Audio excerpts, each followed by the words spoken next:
అందరికీ నమస్తే. దెందులూరులో చిక్కుముడి వీడింది. కార్యకర్తల్లో కొత్త జోష్ పుంజుకోనుంది.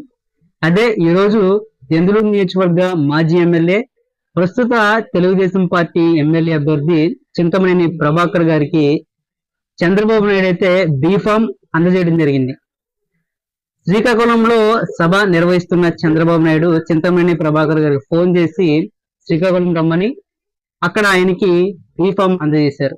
బీఫామ్ ఇస్తూ నీ విజయం తథ్యమని, నువ్వు గెలబోతున్నావని, గెలిచి మళ్ళీ నా దగ్గరికి వస్తావని ఆశీర్వదించి పంపించడం అయితే జరిగింది.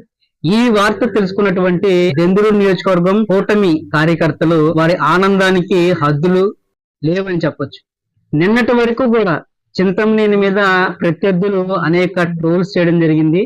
బీఫామ్ రాదని, చింతమనేనికి టికెట్ లేదని, దెందులూరు టికెట్ వేరే వాళ్ళకి ఇవ్వబోతున్నారని, తనే అభ్యర్థిగా చెప్పుకున్నాడని, ఇప్పటి వరకు కూడా బీఫామ్ పట్ట ఇవ్వలేదని, దీనిని తిప్పికొట్టేలా వీటన్నిటికీ కూడా తెరపడి చింతమనేనే టీడీపీ కూటమి అభ్యర్థిగా బరిలో నిలబడబోతున్నారు.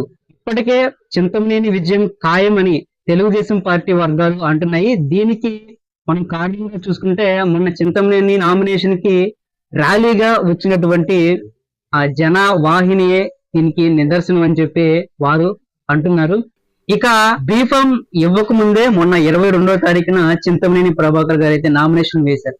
ఈ నామినేషన్ కి అశేషమైనటువంటి జనాలు రావటం, జన సునామీగా దెందులూరు నుంచి ఏలూరు వరకు కూడా ఎవరు ఊహించని విధంగా అటు కార్యకర్తలే గాని, అభిమానులే గాని, సానుభూతి పరులే కానివ్వండి, చింతమనేనికి మద్దతుగా ర్యాలీగా ఆయన నామినేషన్ కి వెళ్ళడం జరిగింది. నిజానికి మనం చూసుకున్నట్టయితే దెందులూరు నియోజకవర్గ తెలుగుదేశం పార్టీ నాయకులు ఊహకు కూడా అందనటువంటి జనాదరణ అయితే చింతమనేని ప్రభాకర్ పొందడం జరిగింది. దాదాపుగా 70,000 పైచులకే చింతమనేనికి సంఘీభావంగా అభిమానులు, కార్యకర్తలు ఆ రోజు రావటం అయితే జరిగింది. నామినేషన్ వేసిన తెల్లారే చింతమనేని తమ ప్రచారాన్ని ప్రారంభించారు. ఎప్పుడూ లేనటువంటి కొత్త జోష్ తో చింతమనేని ప్రచారాన్ని అయితే స్టార్ట్ చేశారు. ప్రచారం స్టార్ట్ చేసిన తొలి రోజే ఆ గ్రామాల్లో కూడా అనేక మంది కార్యకర్తలే కాకుండా మిగిలిన వారు కూడా చింతమనేనికి మద్దతు పలకటం జరిగింది. చంద్రబాబు నాయుడు గారు అన్ని సర్వేలు చూసుకుని తెలుగుదేశం పార్టీలో ఉన్నటువంటి ఎమ్మెల్యే అభ్యర్థులకు బీఫామ్ పట్టా ఇచ్చారు.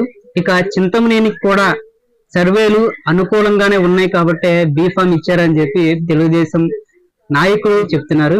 ఇక చూడాలి, రేపు మే నెలలో జరగబోయే ఎన్నికలు తర్వాత ఎవరు పీఠాన్ని అధిష్ఠించబోతున్నారు, ఎవరికి విజయం తథ్యమవుతుందో అనేది.